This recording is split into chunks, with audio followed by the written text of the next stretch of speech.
नमस्कार, बी न्यूजमा स्वागत छ। म अमृता गाह। समाचार सुरु गरौं अहिलेसम्मका मुख्य खबरका अंशहरूबाट। पछिल्लो 24 घण्टामा 867 जनामा कोरोना संक्रमणको पुष्टि। हालसम्म मृत्यु हुनेको संख्या 11,157 जना पुग्यो। गुल्मी जिल्लामा थप 15 जनामा कोरोना संक्रमणको पुष्टि। संक्रमित हुने भन्दा निको हुनेको संख्या बढी। गुल्मी दरबार गाउँपालिकाद्वारा ज्येष्ठ नागरिक सम्मानित। कोभिड-19बाट बच्नको लागि आवश्यक स्वास्थ्य सामग्री प्रदान। र मुसिकोटमा शिक्षकहरूका लागि क्षमता विकास तालिम सञ्चालन। तालिमको सम्पूर्ण खर्च नगरपालिकाले बेहोर्ने।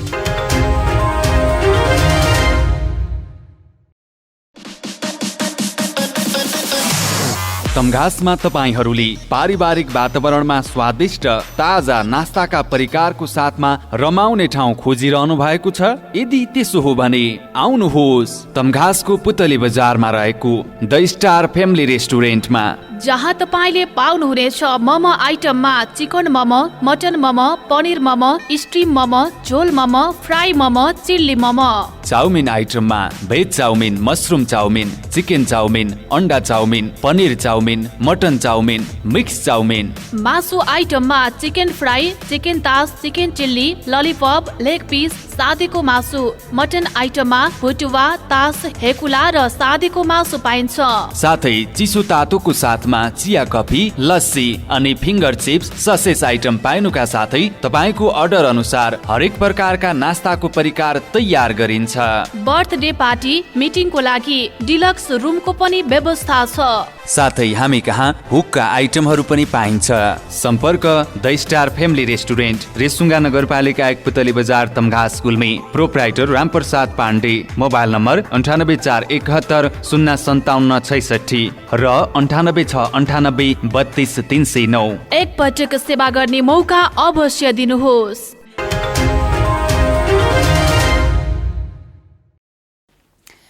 समाचार अब विस्तारमा।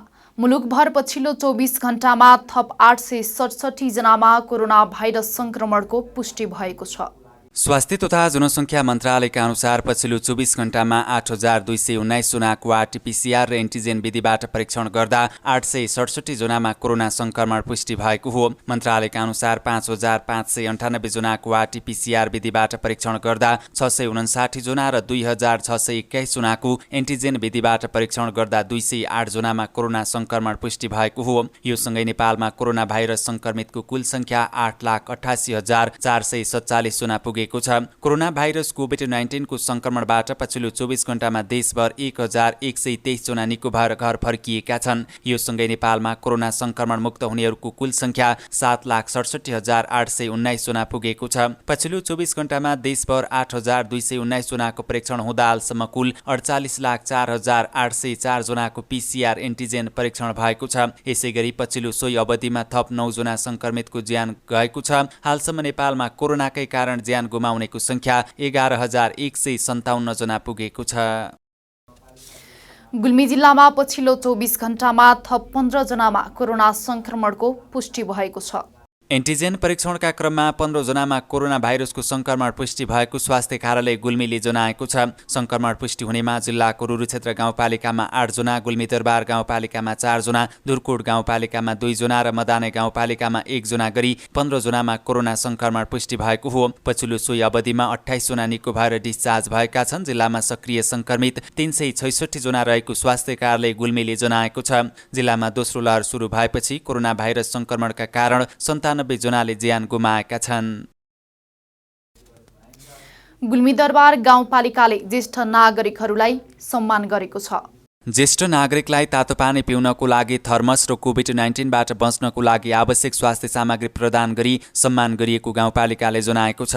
आफ्नो घर आँगनमै आएर स्थानीय सरकारले सम्मान गर्दा ज्येष्ठ नागरिक पनि हर्षित भएका छन्। गुल्मी दरबार गाउँपालिका ज्येष्ठ नागरिकको साथमै रहेको र गाउँपालिकाले यो वर्षदेखि ज्येष्ठ नागरिकसँग गाउँपालिका नामक कार्यक्रम समेत सञ्चालन गर्ने लक्ष्य राखेको गाउँपालिका प्रमुख प्रशासकीय अधिकृत लक्ष्मण पाण्डेले बताउनुभयो। संयुक्त राष्ट्रसङ्घको आह्वानमा विश्वभर अक्टोबर 1 तारिक अर्थात् आजकै दिन अन्तर्राष्ट्रिय ज्येष्ठ नागरिक दिवस मनाइन्छ। यस वर्षको ज्येष्ठ नागरिक दिवसको नारा सबै उमेर समूहका लागि विद्युतीय प्रविधिको प्रयोगमा समानता तय गरिएको छ। गुल्मी जिल्लाको मुसिकोट नगरपालिकाले बाल विकास केन्द्रका शिक्षकहरूका लागि 4 दिने क्षमता विकास तालिम सञ्चालन गरेको छ। मुसिकोट नगरपालिकाको आयोजना तथा युनाइटेड वर्ल्ड स्कुल नेपालको प्राविधिक सहयोगमा बाल विकास केन्द्रका शिक्षिकाहरूलाई 4 दिने क्षमता विकास तालिम रुद्रावती बहुमुखी क्याम्पस वामी टोक्सारमा शुक्रबारबाट सुरु भएको हो। तालिममा मुसिकोट नगरपालिकाभित्रका 77 जना शिक्षकहरूको उपस्थिति रहेको मुसिकोट नगरपालिका कार्यपालिका सदस्य तथा सामाजिक विकास समिति संयोजक हरि छन्त्यालले बताउनुभयो। उक्त क्षमता विकास तालिम 4 दिनसम्म सञ्चालन हुनेछ। उद्घाटन कार्यक्रममा मुसिकोट नगरपालिका कार्यपालिका सदस्य तथा सामाजिक विकास समिति संयोजक हरि छन्त्यालको प्रमुख आतिथ्यता रहेको थियो। मुसिकोट नगरपालिका योजना शाखा प्रमुख विष्णु खरेलको स्वागत मन्तव्य रहेको कार्यक्रममा अध्यक्षता शिक्षा शाखा अधिकृत प्रकाश नेपालीको रहेको थियो। सो कार्यक्रमको सञ्चालन स्रोत व्यक्ति चुरा छन्त्यालले गर्नुभएको थियो। समाचारमा पालो भएको छ विश्रामको। विश्रामपछि पुनः उपस्थित हुने नै छौं।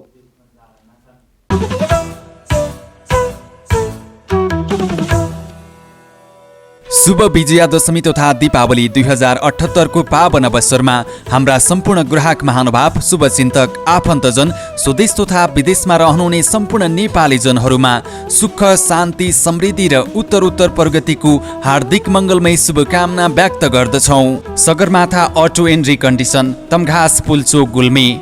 हामी कहाँ सम्पूर्ण कम्पनीको पुरानो मोटरसाइकल खरिद बिक्री तथा एक्सचेन्ज गरिन्छ। दशैं तिहारको उपलक्ष्यमा प्रत्येक मोटरसाइकल खरिदमा हेलमेट र बाइक कभर सित्तैमा। उचित बजार मूल्यमा सम्पूर्ण रिकन्डिसन मोटरसाइकल खरिद बिक्री गर्नको लागि हामीलाई सम्झनुहोस्। Sagarmatha auto and recondition, Tamghas Pulchowk, Gulmi. Phone number 9857 64 402।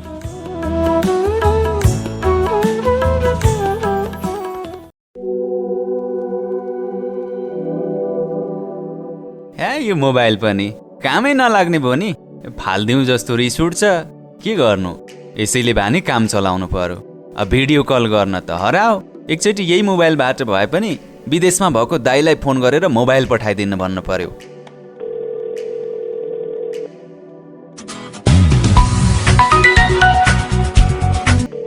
Hello दाइ। भन भाइ। तपाईँ विदेशबाट आउँदा अलि राम्रो मोबाइल सेट ल्याइदिनु पर्यो। अरू इलेक्ट्रोनिक सामान पनि ल्याउनु पर्नेछ। तपाईँ आएपछि बुटुलतिर गएर ल्याउला, हुन्न र? यत्रो समयसम्म गाउँमा बसेर पनि त्यति पनि थाहा छैन तिमीलाई? त्यही गुल्मीको चन्द्रकोट गाउँपालिका मजुवामा रहेको हरिदाईको आयुष मोबाइलमा जाऊ न। तिमीले किन्न खोजेको मोबाइल सेट र सबै इलेक्ट्रोनिकका सामानहरू मिलाएर दिन्छन्। किन जानु पर्यो बुटोल? ए हो र दाइ, मलाई त थाहा नभएर हो नि। अब त्यसै गर्छु उसो भए।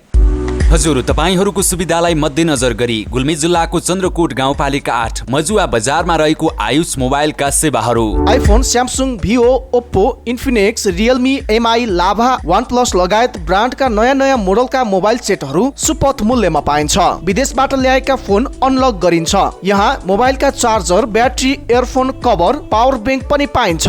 घडी, रेडियो, मिक्सर, पंखा, charger, bulb, normal bulb, smart watch, LED TV, fridge, दारी फाल्ने machine, rice cooker, woofer, sound system लगायत इलेक्ट्रोनिक सामानको साथमा ल्यापटप तथा कम्प्युटरका सबै प्रकारका सामान सुपथ मूल्यमा पाइन्छ। फोटोकपी तथा प्रिन्ट पनि गरिन्छ है। कतारमा 14 वर्षसम्म मोबाइलको काम गरी अनुभव सङ्घाल्नु भएका हरिप्रसाद अर्यालबाट सबै खाले इलेक्ट्रोनिक सामानको मर्मत गरिन्छ। इलेक्ट्रोनिक सामान किन्न र मर्मत गर्न सदैव सम्झनुहोस् मजुवा बजारमा रहेको आयुष मोबाइल कम्प्युटर एन्ड इलेक्ट्रोनिक्सलाई। घर 1 सेवा अनेक। Proprietor Hariprasad Aryal. Phone number 9866 52 39 49। Teej Dashain तिहारमा विशेष छुटको साथमा धमाधम बिक्री वितरण भइरहेको छ। मूल्यमा ठगिनु पर्दैन। सस्तो र टिकाउ सामान सबैले लैजाऊ। Sagarmatha auto and recondition, Tamghas Pulchowk, Gulmi. हामी कहाँ सम्पूर्ण कम्पनीको पुरानो मोटरसाइकल खरिद बिक्री तथा एक्सचेन्ज गरिन्छ।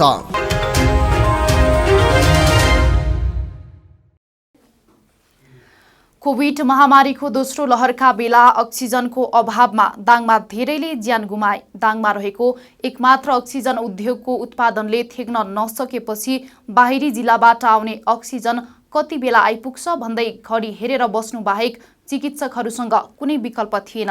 तर कोरोनाको दोस्रो लहरपछि एकैपटक 2 अस्पताल र 2 निजी गरी अहिले दाङमा 4वटा अक्सिजन उद्योग सञ्चालनमा रहेका छन्। हेरौँ एक रिपोर्ट। कोभिड महामारीको दोस्रो लहरका बेला अक्सिजनको अभावमा दाङमा धेरैले ज्यान गुमाए। दाङमा रहेको एकमात्र अक्सिजन उद्योगको उत्पादनले थेक्न नसकेपछि बाहिरी जिल्लाबाट अक्सिजन कति बेला आइपुग्छ भन्दै घडी हेरेर बस्ने बाहेक चिकित्सकहरूसँग कुनै विकल्प थिएन। तर कोरोनाको दोस्रो लहरपछि एकैपटक 2 अस्पताल र 2 निजी गरी अहिले दाङमा 4वटा अक्सिजन उद्योग सञ्चालनमा छन्। दाङको घोराईस्थित राप्ती स्वास्थ्य विज्ञान प्रतिष्ठान, तुलसीपुरको राप्ती प्रादेशिक अस्पताल, घोराईको दाङ अक्सिजन उद्योग र सोनापुर सिमेन्ट एन्ड मिनरलले एकैपटक उत्पादन सुरु गरेपछि दाङमा दैनिक 1000 बढी सिलिन्डर मेडिकल अक्सिजनको उत्पादन हुन थालेको छ भने अब राप्ती स्वास्थ्य विज्ञान प्रतिष्ठानमा 300 क्षमताको छ। यो प्रतिदिन प्रति सिलिन्डर भनिरहेको छु मैले 300। अनि त्यो उद्योग यो ग्यास उद्योग छ, यो प्राइभेट सेक्टर ग्यास उद्योगमा 170 छ, 470 भयो। त्यसपछि चाहिँ अब यो राप्ती प्रादेशिक अस्पतालमा 75 अथवा 100 पनि 100 भनौँ न, 90, 95, 100सम्मको चाहिँ क्षमता छ भनेपछि अब हामीसँग झन्डै 570 भयो। अनि यो सोनापुर सिमेन्टभित्र चाहिँ यो 500 क्षमताको त्यो चाहिँ अब 2-4 दिनभित्रमै बन्ने अवस्थामा छ। र यसरी चाहिँ के देखिन्छ भने अब हामी आत्मनिर्भर पनि भयौँ। प्लस चाहिँ हामीले अब आवश्यकता पर्यो भने पहाडी जिल्लाहरू त छँदैछ। पहाडी जिल्ला भनेको चाहिँ अब यहाँका रुकुम, पूर्व पश्चिम, प्युठान, रोल्पा, सल्यान लगायतको जिल्लामा पनि हामी सप्लाई गर्न सक्छौँ। र यदि आवश्यकता पर्यो भने चाहिँ हामी अरू यो तराईकै जिल्लाहरूमा कपिलवस्तुतिर सप्लाई गर्ने अवस्थामा पुगेका छौँ हामी। दाङको घोराई राप्ती स्वास्थ्य विज्ञान प्रतिष्ठानमा 300, दाङ अक्सिजन उद्योगमा 170, राप्ती प्रादेशिक अस्पताल तुलसीपुरमा 100 र सोनापुर सिमेन्टमा 500 गरी करिब 1000 बढी सिलिन्डर उत्पादन हुने भएको छ, जसका कारण एकातिर जिल्ला आफैमा आत्मनिर्भर भएको छ भने खपतभन्दा बढी उत्पादन भएका अक्सिजन सिलिन्डर जिल्ला बाहिर पठाउन सकिनेछ। प्रदेश सरकारको सक्रियताका साथ सङ्घीय सरकारको बजेटमा विभिन्न अक्सिजन प्लान जडान भएका हुन्। सामान्य अवस्थामा दाङमा दिनमा 200 सिलिन्डर अक्सिजन ग्यास खपत हुने गरेको थियो, तर कोरोना संक्रमित थपिँदै जाँदा दैनिक 4 देखि 500 सिलिन्डर खपत हुँदै आएको थियो। दोस्रो भेरिएन्टको संक्रमण बढेसँगै अक्सिजनको माग बढेकाले यहाँका विभिन्न अस्पतालमा प्लान्ट निर्माण सुरु गरिएको थियो, जसले गर्दा अस्पतालमा पनि अहिले सहजै अक्सिजन उपलब्ध भएको छ। यो पहिलो अक्सिजन प्लान्ट चाहिँ नि सम्पन्न भएर हामीले सञ्चालन पनि गरिसक्यौँ। जुन हाम्रो अर्को दोस्रो अक्सिजन प्लान्ट छ त्यो चाहिँ हामी अहिले चाहिँ नि जडानको फेजमा छौँ र शीघ्र नै हामीले त्यो पनि सञ्चालनमा ल्याउँदैछौँ। यो पहिलो अक्सिजन प्लान्टको क्षमता दिनको 100 सिलिन्डर भर्ने छ र दोस्रो जुन पछिल्लो आएको छ त्यसको क्षमता चाहिँ 200 सिलिन्डर छ। प्रतिदिन 200 सिलिन्डर भर्न सक्छ। यसले चाहिँ अहिलेलाई त अस्पतालमा निकै नै पर्याप्त छ। हाम्रो चाहिँ अहिले हामीले आइसियुहरूमा पनि सिधै पाइपलाइनको थ्रुबाट एचडियू आइसियुहरूमा अक्सिजन लगिरहेछौँ र साथसाथै आइसोलेसनमा पनि हामीले सिलिन्डर भरेर अक्सिजन पुर्याउने गरेर अहिलेको परिस्थितिमा हेर्दा चाहिँ हामीलाई एकदमै पर्याप्त छ। सम्भवतः कोभिडको तेस्रो लहर आए पनि हामी चाहिँ यो 2टा अक्सिजन प्लान्टको थ्रुबाट चाहिँ माध्यमबाट चाहिँ हामीले सम्भवतः हामीलाई अक्सिजनको अभाव हाम्रो प्रतिष्ठानमा चाहिँ हुने अवस्था देखिँदैन। यो पहिलो अक्सिजन प्लान्ट त अस्ति हाम्रो चाहिँ नि साउनको 18 गतेदेखि सुरु भएर हामीले सञ्चालनमा ल्याइसक्यौँ। बिरामीहरूले अक्सिजन सिलिन्डरको साथसाथै पाइपलाइनको थ्रुबाट पनि आइसियुहरूमा एचडियुहरूमा हामीले सञ्चालन गरिसकेको छौँ। अक्सिजनकै अभावले कतिपय बिरामीहरू जिल्ला बाहिर जानुपर्ने समस्या थियो भने आपूर्ति सहज भएपछि अकालमै ज्यान गुमाउनु पर्ने बाध्यता हटेको छ। यो अब यस्तो जडान चाहिँ राम्रो छ। प्रत्येक बिरामीहरूलाई अब बेडमै अब सिलिन्डर लिनु परेको छैन। यो अक्सिजन चाहिँ ठिकै जस्तो लागेको छ। राम्रै छ। हाम्रो बिरामीलाई राम्रै भएको छ। सुविधा त अहिले ठिकै छ र आइसोलेसन कोठा भएर हो कि वार्डमा त बस्नु परेको छैन हामीलाई, तर यहाँ राम्रो छ सुविधा। अक्सिजन आपूर्ति सहज हुँदा अब कोरोना संक्रमित लगायत अन्य बिरामीको उपचारमा सहज भएको छ। यसैगरी अन्य जिल्लामा पनि अक्सिजनको सहज उपलब्ध गराउन जरुरी छ। बी टेलिभिजनको लागि दाङबाट सहकर्मी दीपक ओलीको रिपोर्ट। हामी समाचारको अन्त्यमा छौँ, तर बिदा हुनु पूर्व यस प्रसारणका मुख्य समाचार पुनः एकपटक। पछिल्लो 24 घण्टामा 867 जनामा कोरोना संक्रमणको पुष्टि। हालसम्म मृत्यु हुनेको संख्या 11,157 जना पुग्यो। गुल्मी जिल्लामा थप 15 जनामा कोरोना संक्रमणको पुष्टि। संक्रमित हुने भन्दा निको हुनेको संख्या बढी। गुल्मी दरबार गाउँपालिकाद्वारा ज्येष्ठ नागरिक सम्मानित। कोभिड-19बाट बच्नको लागि आवश्यक स्वास्थ्य सामग्री प्रदान। र मुसिकोटमा शिक्षकहरूका लागि क्षमता विकास तालिम सञ्चालन। तालिमको सम्पूर्ण खर्च नगरपालिकाले बेहोर्ने।